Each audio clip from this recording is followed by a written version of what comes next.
ನಿಮ್ಮ ಹಳೆ ಒಡವೆನ ಅಧಿಕ ಬೆಲೆಗೆ ಮಾರಬೇಕೆ? ಅಟಿಕಾಗೆ ಕಾಲ್ ಮಾಡಿ 8803000300. Attica gold company. ಮುಖ್ಯಮಂತ್ರಿ ಸಿದ್ದರಾಮಯ್ಯನವರು ರಾಜೀನಾಮೆ ಕೊಡೋದು ಫಿಕ್ಸ್. ಅಧಿಕೃತವಾಗಿ ಇಲ್ಲಿಯವರೆಗೆ ಸ್ಟೇಟ್ಮೆಂಟ್ಸ್ ಬಂದಿಲ್ಲ. ಈಗ ಒಂದೊಂದೇ ಸ್ಟೇಟ್ಮೆಂಟ್ಸ್ ಬಹಿರಂಗವಾಗಿ ಅಧಿಕೃತವಾದಂತಹ ಹೇಳಿಕೆಗಳು ಹೊರಗಡೆ ಬರ್ತಾ ಇದೆ. ಹಿರಿಯ ಶಾಸಕರಾದಂತಹ ಆರ್ ವಿ ದೇಶಪಾಂಡೆ ಅವರು ಹೇಳಿದ್ರು, ಎಸ್ ರಾಜೀನಾಮೆ ಕೇಳಿದ್ದಾರೆ, ಇವರು ರಾಜೀನಾಮೆ ಕೊಡ್ತಾರೆ ಅಂತ. ಈಗ ಸಿದ್ದರಾಮಯ್ಯನವರ ಅತ್ಯಾಪ್ತರಾದಂತಹ ಅಶೋಕ್ ಪಟ್ಟಣ್ ಅವರು ಮಾತಾಡ್ತಾ ಹೇಳಿದ್ದಾರೆ, ನಾಳೆ ಮಧ್ಯಾಹ್ನ 3 ಗಂಟೆ ಒಳಗಾಗಿ ರಾಜೀನಾಮೆ ಕೊಡ್ತಾರೆ. ನಾಳೆ ಮಧ್ಯಾಹ್ನ 3 ಗಂಟೆಯ ಒಳಗಾಗಿ ರಾಜೀನಾಮೆ ಕೊಡ್ತಾರೆ ಅಂತ.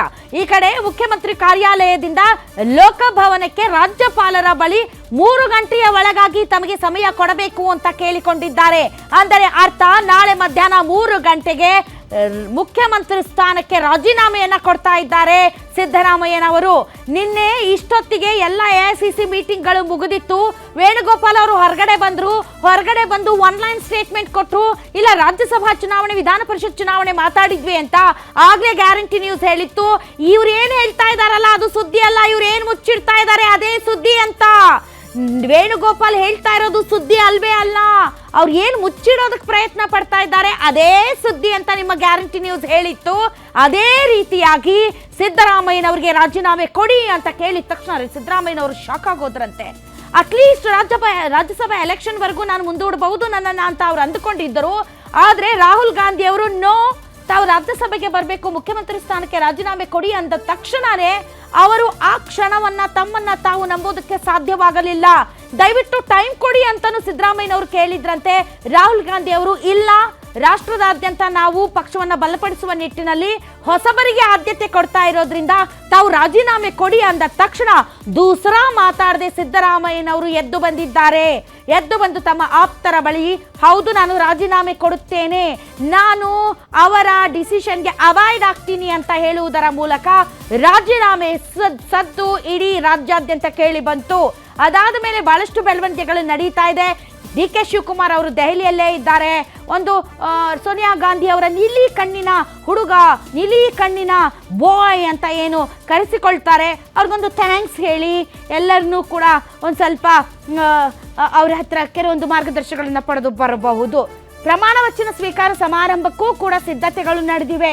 ಕಾವೇರಿಯಿಂದ ಸದಾಶಿವನಗರಕ್ಕೆ ಇಡೀ ಪವರ್ ಸೆಂಟರ್ ಶಿಫ್ಟ್ ಆಗೋಗಿದೆ. ಸೊ ಅಧಿಕಾರ ಇರುವವರೆಗೂ ಎಲ್ಲರೂ, ಅಧಿಕಾರ ಕಳೆದುಕೊಳ್ಳುವಾಗ ಯಾರೂ ಇಲ್ಲರು. ಸೊ ರಾಜೀನಾಮೆ ಫಿಕ್ಸ್, ಕರ್ನಾಟಕದಲ್ಲಿ ಬದಲಾವಣೆ ಫಿಕ್ಸ್. ಅಂತೂ ಇಂತೂ ಕಳೆದ 3 ವರ್ಷಗಳಿಂದ ಸತತವಾಗಿ ನಡೆಸಿದಂತಹ ಹೋರಾಟದ ಪ್ರತಿಫಲ, ಕೂಲಿಯನ್ನ ಪಡ್ಕೊಂಡೇ ವಾಪಸ್ ಬರ್ತಾ ಇದ್ದಾರೆ ಡಿ.ಕೆ. ಶಿವಕುಮಾರ್. ಹಾಗಾದ್ರೆ ಲೇಟೆಸ್ಟ್ ಬೆಳವಣಿಗೆಗಳು ಸೇರಿದಂತೆ ಒಟ್ಟಾರೆ ಕರ್ನಾಟಕ ರಾಜಕಾರಣದಲ್ಲಿ ನಡೀತಾ ಇರುವಂತಹ ಈ ಬದಲಾವಣೆ, ಅದರಲ್ಲೂ ಕೂಡ ಸಿದ್ದರಾಮಯ್ಯನವರು ಎಲ್ಲರಿಗೂ, ಬಹಳಷ್ಟು ಜನರಿಗೆ, ಕೆಲವರಿಗೆ ಇಷ್ಟನೋ ಕಷ್ಟನೋ, one of the finest politician of Karnataka ರಾಜಕಾರಣ. ಸೊ ಅವರ ಬಗ್ಗೆ ಸೇರಿದಂತೆ ಡಿ.ಕೆ. ಶಿವಕುಮಾರ್ ಅವ್ರ ಬಗ್ಗೆ, ಒಟ್ಟಾರೆ ಈ ಬದಲಾವಣೆಗಳ ಬಗ್ಗೆ ಮಾತಾಡೋದಕ್ಕೆ ನಮ್ಮ ಜೊತೆಗೆ ಪತ್ರಕರ್ತರು ಇರ್ತಾರೆ.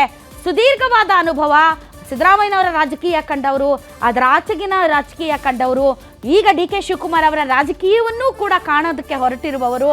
ಸೊ ಈ ಎಲ್ಲ ವಿಶ್ಲೇಷಣೆಗಳ ಜೊತೆಗೆ ಕ್ಷಣದ ಮಾಹಿತಿಯನ್ನು ನಿಮ್ಮ ಗ್ಯಾರಂಟಿ ನ್ಯೂಸ್ ಮುಂದೆ ಇಡುತ್ತೆ.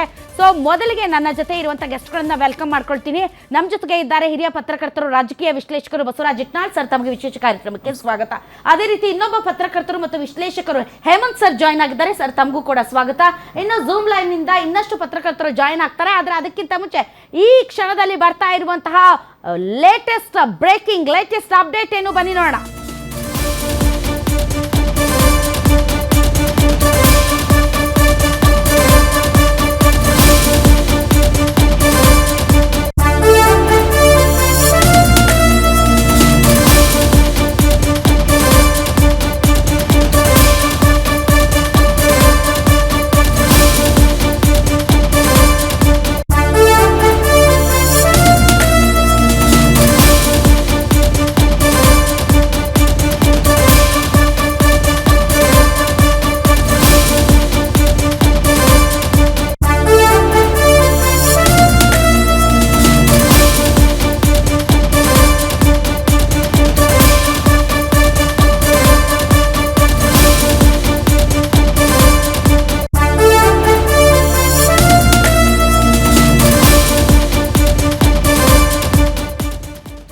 ಸುರ್ಜೇವಾಲಾ ಅವರು ಕೂಡ ಬೆಂಗಳೂರಿಗೆ ಬಂದಿದ್ದಾರೆ. ಯಾಕೆ ಅಂದ್ರೆ ಕರ್ನಾಟಕದ ರಾಜ್ಯ ಕಾಂಗ್ರೆಸ್ನ ಉಸ್ತುವಾರಿ ಸುರ್ಜೇವಾಲಾ.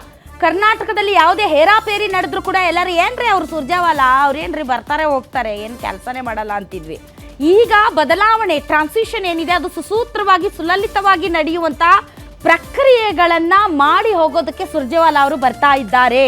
ಸೊ ಸುರ್ಜೇವಾಲಾ ಅವರು ಬಂದಿದ್ದಾರೆ. ಈಗ ಮುಖ್ಯಮಂತ್ರಿಗಳು ವಿಧಾನಸೌಧಕ್ಕೆ ಹೋಗಿದ್ದಾರೆ. ಯಾಕೆ ಹೋಗಿದ್ದಾರೆ ವಿಧಾನಸೌಧಕ್ಕೆ ಅಂತ ಅಂದರೆ ಏನು ಅವರು ಜಾತಿ ಸಮೀಕ್ಷೆ ಮಾಡಿದ್ರು, ಏನು ಶೋಷಿತ ದುರ್ಬಲ ಸಮುದಾಯಗಳಿಗೆ ಒಂದು ಕಮಿಟ್ಮೆಂಟ್ ಅನ್ನ ಕೊಟ್ಟಿದ್ರು, ದೇವರಾಜ್ ಅರಸ್ ಅವರು ಆಗೋದಕ್ಕೆ ಹೊರಟಿದ್ರು. ಅದು ಅಪೂರ್ಣವಾಗಿ ಹೋದ್ರೆ ಕರ್ನಾಟಕದ ಈ ಒಂದು ರಾಜಕಾರಣದ ಇತಿಹಾಸದಲ್ಲಿ ಅವರು ಕೊಟ್ಟ ಮಾತನ್ನ ಉಳಿಸಿಕೊಳ್ಳಲಿಲ್ಲ ಅನ್ನುವಂತಹ ಹಣೆಪಟ್ಟಿಯನ್ನ ಕಟ್ಕೊಳ್ಬೇಕಾಗುತ್ತೆ.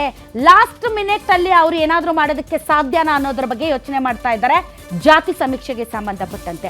ಇನ್ನೊಂದು ಕಡೆ ಅಶೋಕ ಪಟ್ಟಣ್ ಅವರು ಇವತ್ತು ಓಪನ್ ಆಗಿ ಹೇಳ್ತಾರೆ ಎಸ್ ಅವರು ರಾಜೀನಾಮೆ ಕೊಡ್ತಾ ಇದ್ದಾರೆ. ಯಾವುದೇ ವೋಟಿಂಗ್ ನಡೆಯೋದಿಲ್ಲ. ಶಾಸಕಾಂಗ ಪಕ್ಷದ ಸಭೆಯಲ್ಲಿ ನಾವು ಅವಿರೋಧವಾಗಿ ನಮ್ಮ ನಾಯಕನನ್ನ ಆಯ್ಕೆ ಮಾಡ್ತೀವಿ ಮತ್ತು ಈ ಪ್ರಕ್ರಿಯೆ ಸುಲಲಿತವಾಗಿ ನಡೆಯುತ್ತೆ ಅಂತ. ಹಾಗಾದ್ರೆ ಅಶೋಕ್ ಪಟ್ಟಣ್ ಏನ್ ಹೇಳಿದ್ರು ಬನ್ನಿ ನೋಡೋಣ. ನಾಳೆ ನನಗೆ ತಿಳಿದಂತೆ ನನಗೆ ಬಂದಿರೋ ಮಾಹಿತಿ ಪ್ರಕಾರ ನಾಳೆ 3 ಗಂಟೆ ಮೇಲೆ ಮುಖ್ಯಮಂತ್ರಿಗಳು ರಾಜೀನಾಮೆ ಕೊಡ್ತಾರೆ ಅಂತ ನನಗೆ ಅನಿಸ್ತಾ ಇದೆ.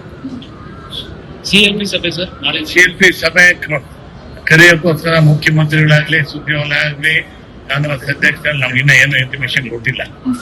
ನಾಳೆ ಬರ್ಬೋದು ಅಂತ ನಾವು ಎಕ್ಸ್ಪೆಕ್ಟ್ ಮಾಡ್ತಾ ಇದ್ದೀವಿ. ಸಿಎಲ್ಪಿಗೆ ನಾಳೆ ಬಂದ್ರೆ ನಾಳೆ ನಾವು ಫೋನ್ ಮಾಡಿ ಸಿಎಲ್ಪಿ MLAಗಳಿಗೆ ತಿಳಿಸ್ತೀವಿ. ಈ ನಿರೀಕ್ಷೆ ಇತ್ತ ಸರ್ ನಿಮ್ಗೆ?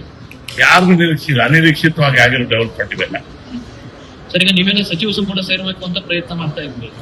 ಸಚಿವ ಸಂಪುಟ ಪ್ರಯತ್ನ ಮಾಡ್ತಾರೆ, ಸಕ್ಸಸ್ ಆದ ತರಕಂತ ರೀಚೇಬಲ್ ಮಾಡೋ ಬದ್ದು ಈಗ ಹೊಸ ಮುಖ್ಯಮಂತ್ರಿ ಬರ್ತಾರೆ. ಓಕೆ, ಹೊಸ ಮುಖ್ಯಮಂತ್ರಿ ಇದ್ರೊಳಗೆ ಎಲ್ಲ ಹೊಸ ಮಂತ್ರಿಗಳು ಸೇರ್ಲೇಬೇಕಲ್ಲ.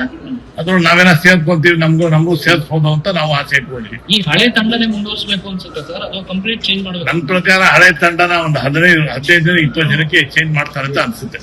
ಅಲ್ಲ, ಮಾಡ್ಬೇಕು ಅಂತಾನೆ ಮಾಡ್ತಾರೆ. ಮಾಡ್ಲೇಬೇಕು, ಇಲ್ಲ ನಮ್ಗೆ ಜಾಗ ಸಿಗಲ್ಲ.